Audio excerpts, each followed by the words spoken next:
L'heure est grave. Le journaliste Ferdinand Haïté revient et casse les papous sur ce ministre. Actuellement, c'est gâté. Regardons la vidéo.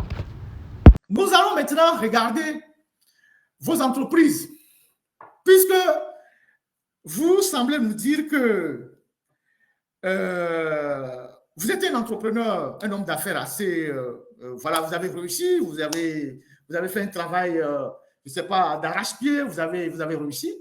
On va regarder ensemble vos entreprises. On va commencer par là. En tout cas, certaines de vos entreprises, on n'a pas tout recensé. Il nous a juste fallu moins de 30 minutes pour collecter un certain nombre d'informations. On avait déjà des bribes d'informations, mais pour les conforter en moins de 30 minutes, on a pu collecter énormément d'informations sur vos entreprises et on va vous poser les questions ensemble. C'est un exercice qu'on va faire. Et en regardant vos entreprises et les marchés que vous obtenez, parfois en entente directe, parfois facilement, on se pose la question, pourquoi vous êtes véritablement un privilégié de la République? Parce qu'il y a énormément d'entreprises au Togo. Pourquoi vous avez autant de marchés? Parce que justement, vous êtes du régime, vous avez des accointants dans le régime, vous avez des passe-droits dans le régime et vous avez tout facilement dans le régime. Un entrepreneur ou un homme d'affaires qui reçoit tous ces marchés dans un pouvoir politique, excusez-moi, ce n'est pas un entrepreneur qui a réussi. Parce que si demain matin, moi je crée une entreprise Ferdinand et Sœurs et je vais prendre de gros marchés pour livrer des voitures à l'administration, que je deviens milliardaire, ce n'est pas un grand effort. Mais si je suis Dangote, je suis Steve Jobs, je suis Mark Zuckerberg, je crée moi-même un produit que je valorise, que je vends et que je bosse pendant des années pour m'imposer, là, j'aurais réussi. Mais si je crée une entreprise parce qu'on a des réseaux, on a des relations au sein du pouvoir, on nous donne de gros marchés, le jour où le pouvoir va décider de vous fermer le circuit, vos entreprises vont tomber aussi. Donc, on va regarder un peu vos entreprises techniques. Donc, la polémique que vous voulez entretenir en disant que vous n'êtes pas président du conseil d'administration, là, elle est totalement balayée. Donc, vous ne pouvez pas vous en sortir de cette histoire-là. Voilà un peu vos entreprises, en tout cas certaines de vos entreprises. Voilà certaines de vos entreprises. Certaines, pas toutes les entreprises, ce que j'ai pu collecter en un temps record, à travers les fichiers de l'OTR.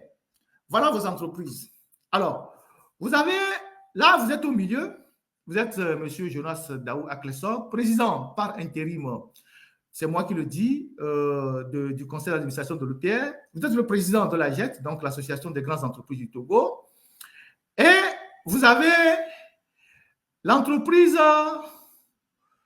Capi Consulteur, SARL. Elle vous permet de faire des prestations de propriété intellectuelle. On reviendra là-dessus. Après, vous avez Oil et Gas Storage. C'est une deuxième de vos entreprises. Après, vous avez Zener, c'était l'Est-Gaz, donc une autre entreprise. Après, vous avez Diwa International SA. C'est aussi votre entreprise. Après, vous avez Diwa Industrie SA. C'est aussi votre entreprise. Ensuite, vous avez Diwa Product SA. C'est votre entreprise.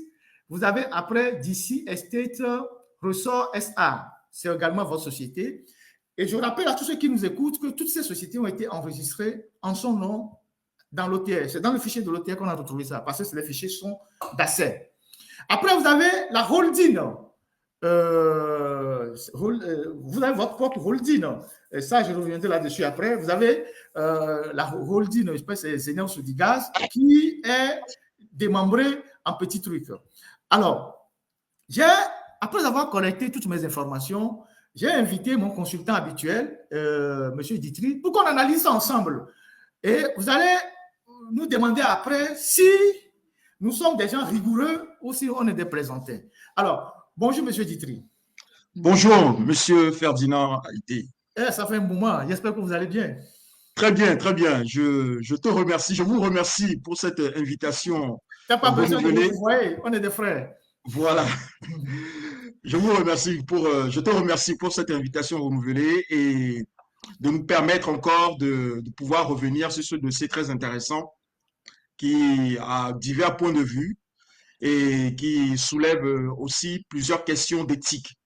Alors, Je vous ai sollicité pour décortiquer un peu avec moi ces informations qu'on a pu récolter rapidement sur les entreprises de M. Daou. Et voilà une infographie qu'on a établie.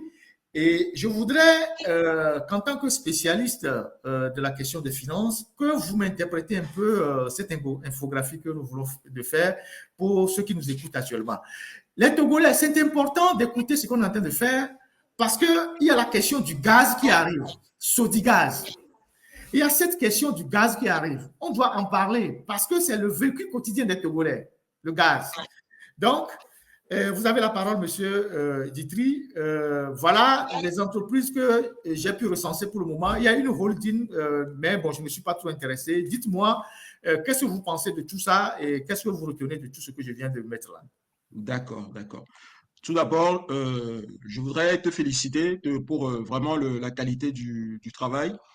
Vous pouvez voir sur ce schéma-là que M.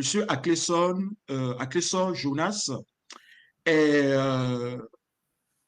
on va dire, gérant ou du moins responsable de toutes ces entreprises, puisque c'est ainsi qu'il a été enregistré dans les fichiers de l'OTR.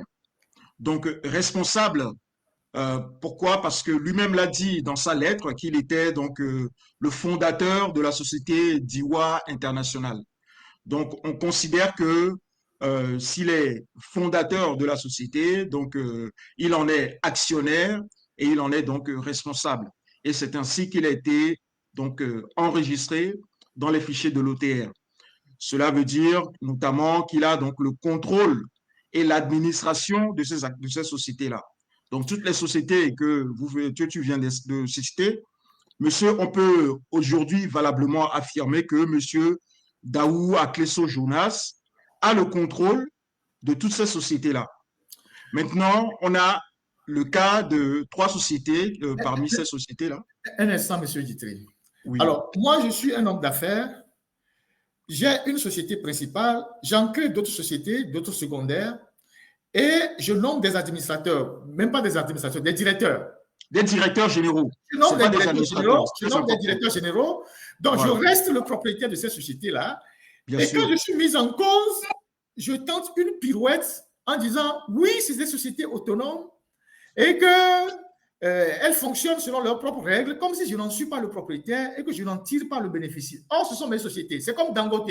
Dangote a des branches dans l'énergie, il a des branches dans la cimenterie, il a des branches dans l'aéronautique. Donc, Dangote va se lever un matin pour dire oui, toute la bande, toute la ribambelle de dossiers Dangote que j'ai moi-même immatriculé au registre je sais pas, des impôts m'appartiennent, mais parce qu'il y a d'autres directeurs que je ne suis pas responsable de ce qui est en train de se faire dans ces sociétés. Est-ce que c'est normal? Ce n'est pas normal. Ce n'est pas normal, d'autant plus que l'autonomie juridique dont il parle dans sa lettre ne veut absolument pas dire absence de responsabilité ou d'intérêt. Pas du tout. Pas du tout. C'est pas parce que la société, c'est toi qui en es le propriétaire. C'est pas parce que tu as nommé un directeur qui l'administre quotidiennement que ce n'est pas toi le responsable ou ce n'est pas toi qui tire les intérêts. Exactement. Que Diwa International est une société qui fonctionne de façon autonome avec un directeur et des responsables et un personnel. Donc, ça veut dire que lui, il n'a plus aucun intérêt dedans? Non, c'est pour lui. Au contraire, parce que, en fait, ce qu'on comprend dans sa lettre, c'est que la société Diwa et plus généralement ces sociétés ont un système de gouvernance basé sur l'existence d'un directoire, enfin d'une direction générale, et donc d'un conseil d'administration. Donc, dans les sociétés anonymes où il y a un directeur général et un conseil d'administration, le directeur général n'est que l'exécutant. Exactement. Voilà. Et le conseil d'administration est le vrai décideur, en fait. Voilà. Vous voyez, le conseil d'administration qui est composé par les actionnaires, hein, il faut préciser. Le conseil d'administration est un bureau qui est constitué, qui est élu par les actionnaires.